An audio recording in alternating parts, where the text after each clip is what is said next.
Hello and welcome back to This or That with Kobe and Dash, sponsored by Verizon. 3 days left of Worlds, dude. Only 3 days. 3 days left of Worlds? It's because you've got two semifinals, one finals. It's always so wild to me these last couple weeks how it condenses like that, and I realize there's only a few more days of competitive league left in the year for us. Yeah, because I was like, wait a second, we still have to be on this night schedule for a long. We're not counting the dead days in between. Exactly. Yeah, honestly though, we're ramping up here for some very good semifinals. So let's get into the semifinal episode with some slides here. JDG being eliminated or Gen.G getting 3-0'd. What would be the more surprising quarterfinal result? Well, I was gonna say, I know for you that Gen.G getting 3-0'd would have been more surprising because you predicted Suning to beat JDG, correct? Mm-hmm.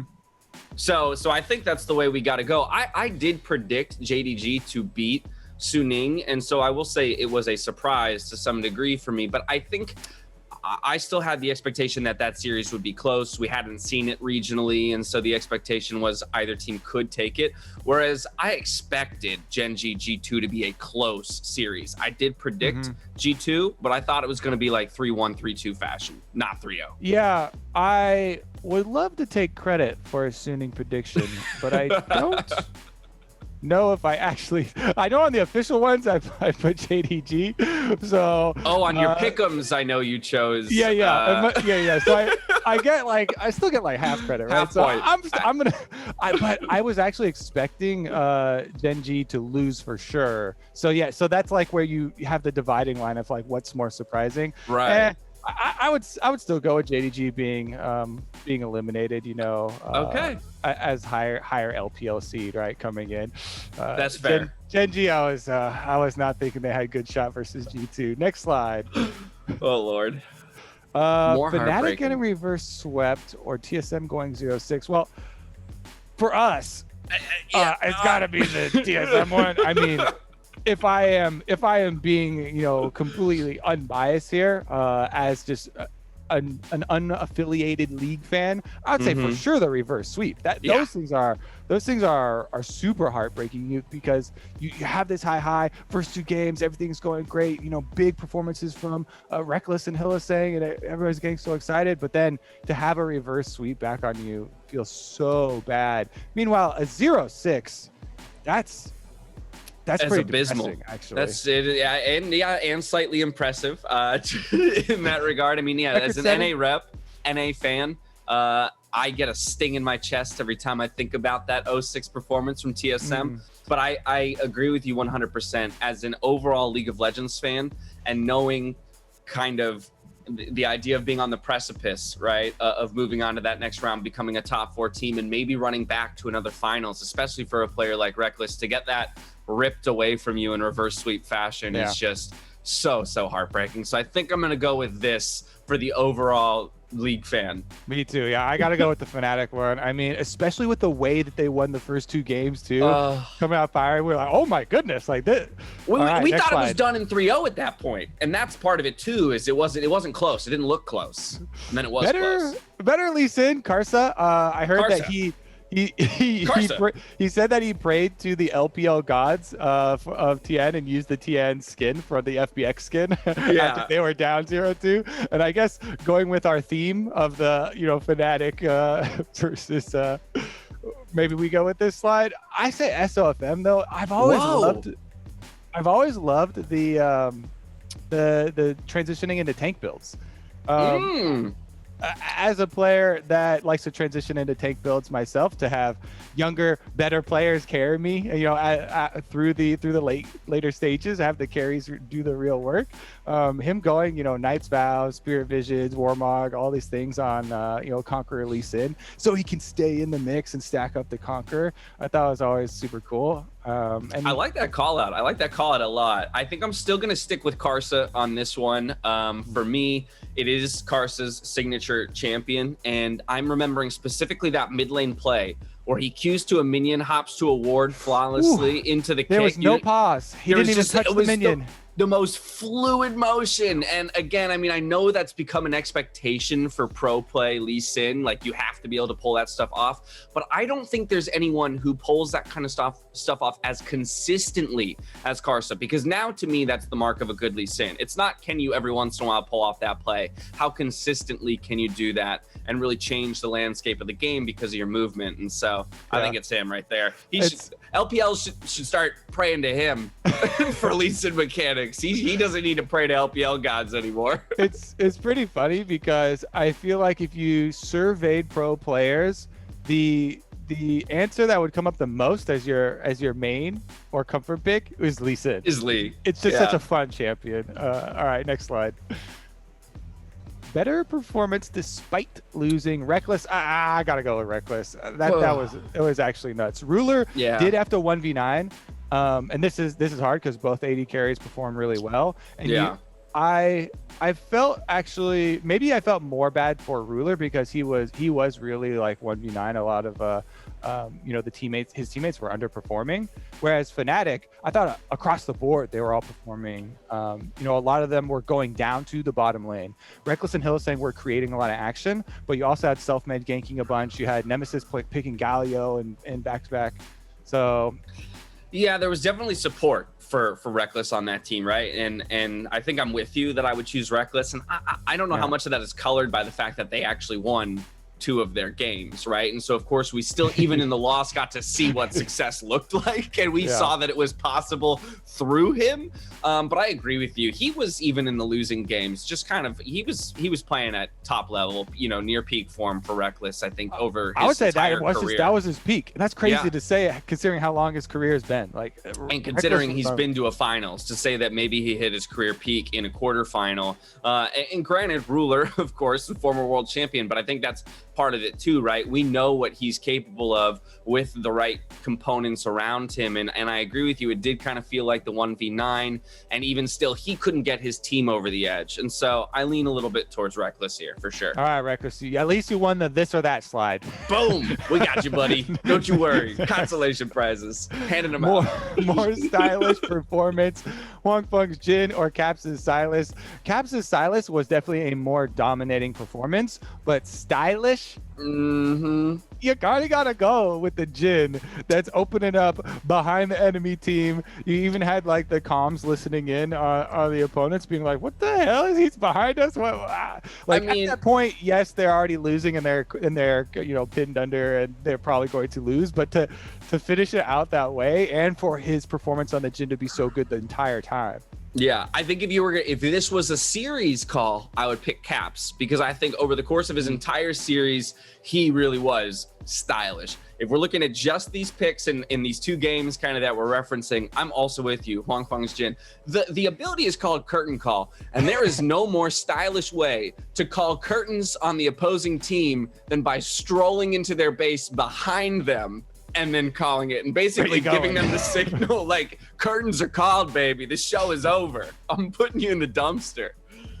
Totally retreat to anywhere, nowhere is safe. Meanwhile, Caps' Sylas was literally like, steal your ultimate, kill you with your own ultimate. So that is pretty that would stylish. be my argument for solar the style. Flare kills all over the place. The style of Caps' Sylas was, he's got a 25 stacks Medjay. He is smashing your entire team so hard, and then he steals your ultimate and kills you with it, plus 2 of your teammates. That's a style in its own. It's a little bit more heavy-handed of a style. For sure, yeah. He's beating you over the head with it. Hey, did you see what I'm capable of? Did you know y'all just got more impressive resume over the last 3 years? That is a really tough one. Oh my lord. I mean, how can you not go with the guy who's actually won Worlds? Yeah, and beat Caps. and beat him in the process. I think I gotta go JackeyLove. I'm sorry, you're a world champion, and there's some. It's like, okay, let me ask you this question, Kobe. How many domestic championships equals a world championship, or how many finalist appearances equals winning it once? Yeah, exactly, right?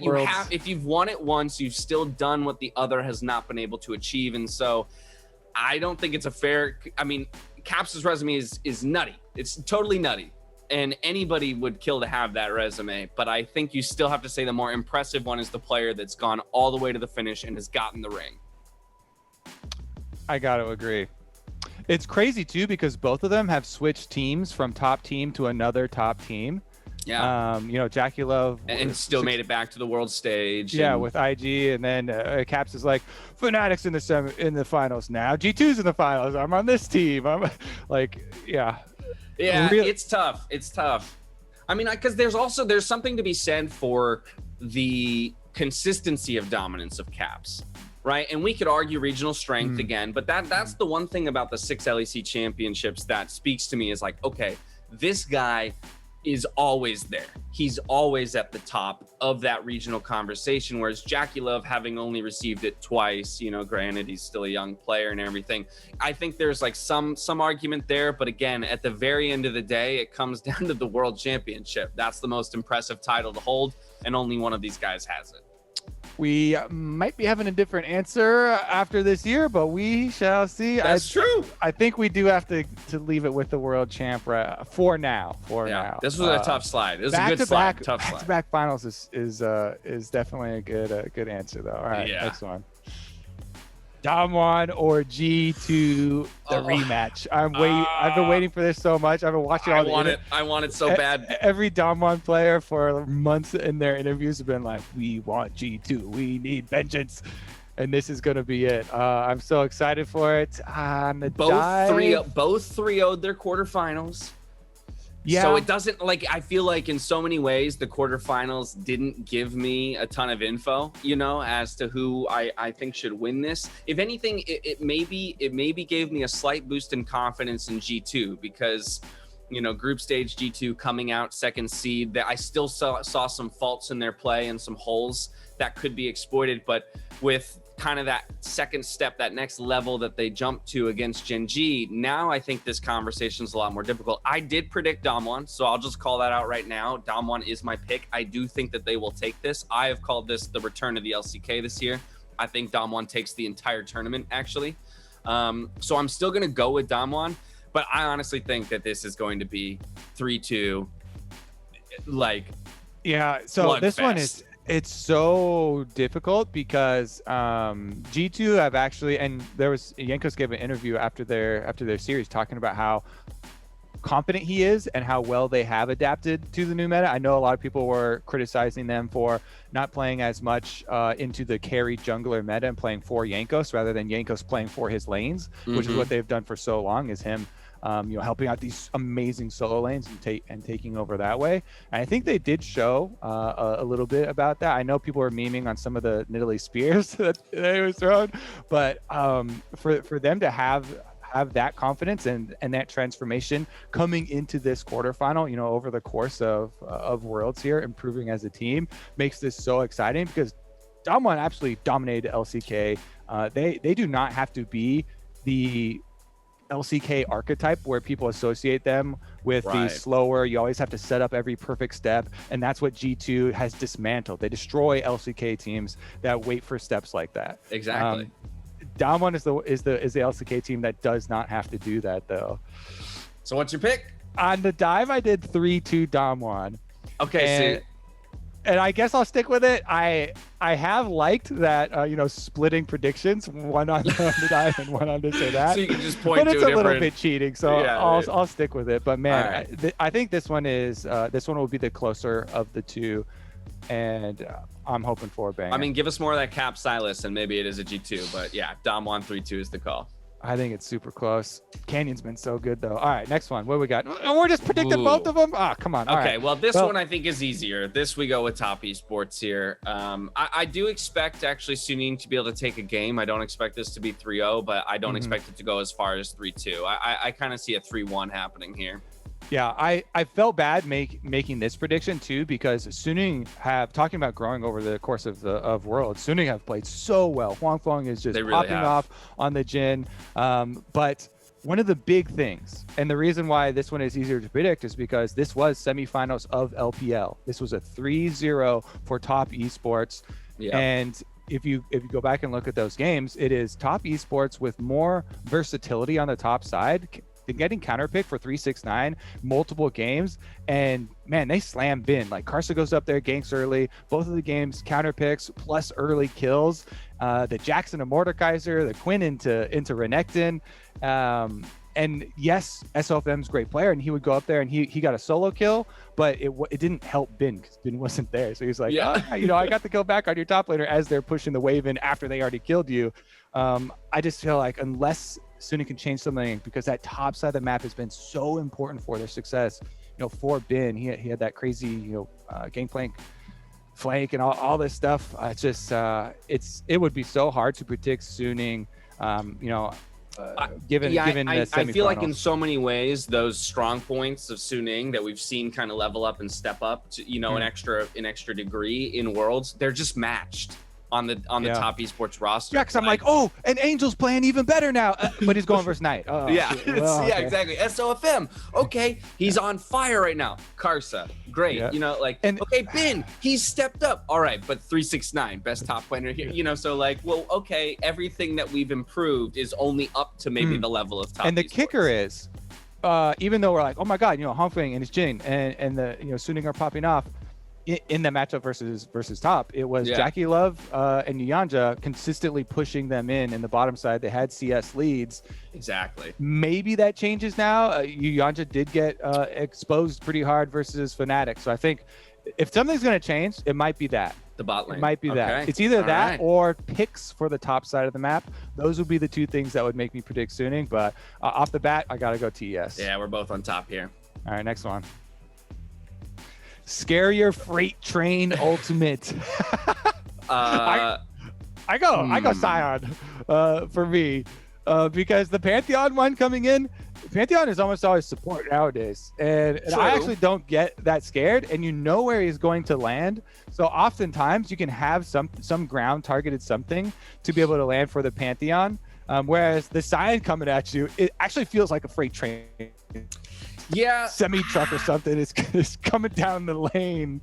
This is tough for me. I think Sion is easier to dodge from the perspective of because it still requires you see 369 Sion. I was gonna say maybe I'm playing against the wrong Sions, because a pro Sion is probably gonna have a handle on the drifting a little bit more.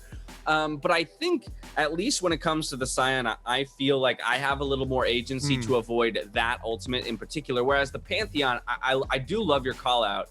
And if you're playing with good teams, they can throw something on the ground to kind of stop him in his tracks when he lands. Boom. But I feel like when a Pantheon is coming down, regardless, he's going to get on top of the target he wants, because he's going to hit and he's going to immediately jump stun or flash stun or something like that. So there's something about Pantheon that almost feels more guaranteed, at least to hit the target that the Pantheon wants to hit, as opposed to the Sion. Like, I'm just going to have my tank step in front of me and eat the Sion ult. So I think Pantheon is actually scarier, and especially because we're seeing him used more. I know Sion just started getting picked up, on the world stage, but I think Pantheon's a little more prevalent as well. So I'm gonna go with Pantheon. I've played with a lot of AD carries too that just start screaming and like, somebody get in front, somebody block the Sion. I can't do it. That's true. He's too tanky. Yeah. What do we do with it? You're playing Ashe and a Sion's coming at you, and you're just like, please, for the love of God, somebody with more than 1,500 HP stand in front of me. All right, I think that's going to do it for this episode of This or That. Tune in for the semifinals. As you said, there are only 3 game days left of Worlds. So 3 best of 5s.